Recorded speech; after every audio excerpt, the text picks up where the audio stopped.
Now to President Trump raising questions with cryptic comments to reporters. Cryptic indeed. ABC's Gloria Rivera is at the White House with what the president is saying about those remarks and now how he's rolling back a key Obamacare mandate. Good morning, Gloria. Good morning, John. Guys, these comments really still are a mystery. They came as Trump met with his top military leaders at the White House, and he characterized that meeting as possibly the calm before the storm. Now, those comments come amidst escalating tensions with North Korea and the administration's intended decertification of that nuclear deal with Iran. This morning, the president's cryptic comments have yet to be fully explained. You guys know what this represents? Well, maybe it's the calm before the storm. President Trump delivering that message with a smile. What's the storming? Could be the calm before the storm. Trump flanked by his top military leaders and their spouses. ABC's Cecilia Vega pressing the president and his press secretary for clarity. Mr. President, what did you mean by calm before the storm yesterday? What did you mean by that? With a wink and a pause. You'll find out. Was he referring to military action when he said calm before the storm? We're never going to say in advance what the president's going to do. But how seriously should the American public or American adversaries, for that matter, take these comments? Was it a joke? Was it serious? I think you can take the president protecting the American people always extremely serious. And if he feels that action is necessary, he'll take it. But the president's intended message still unclear. Meanwhile, this morning, the White House facing a lawsuit. The ACLU is suing the Trump administration over its announcement to immediately roll back Obama-era contraception mandates that allow women access to birth control on the grounds of religious liberty. Businesses, both large and small, can object to providing contraceptive services on the basis of a moral conviction. The new rule's a coup for the administration and its supporters. But for some women, like third-year Notre Dame law student Kate Rochat, it's a troubling reality. My only access to birth control right now is through my university health insurance. I could possibly lose access to what I see as a fundamental part of my health care just because my university is religiously affiliated.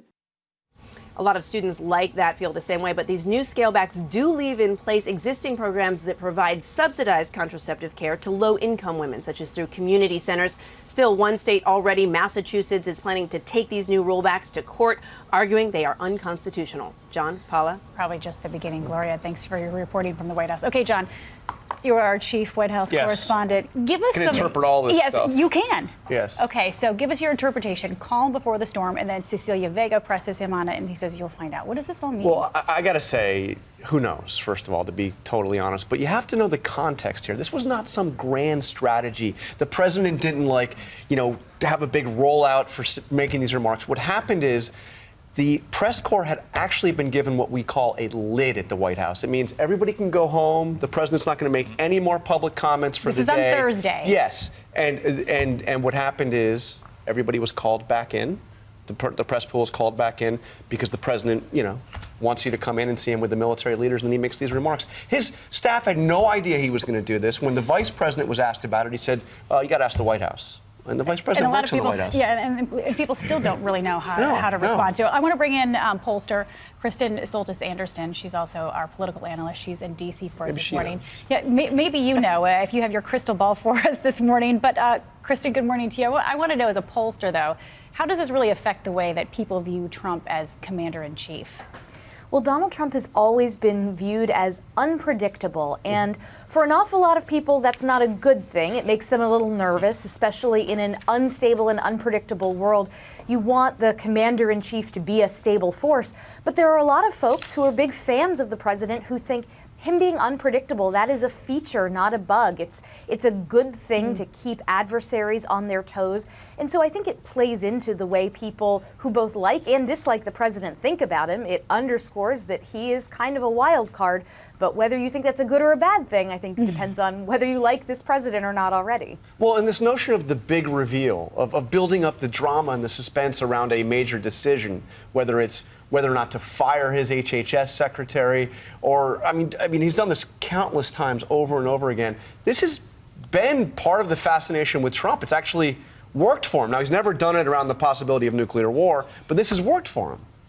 Sure, and I think if you asked his administration officials, is this a good thing? Is it giving results? They could point to something like what China has said about North Korea in recent weeks, saying, look, we'll stop sending oil. We're really going to crack down on businesses doing business there. You had 8 years of President Obama saying we're going to have strategic patience there.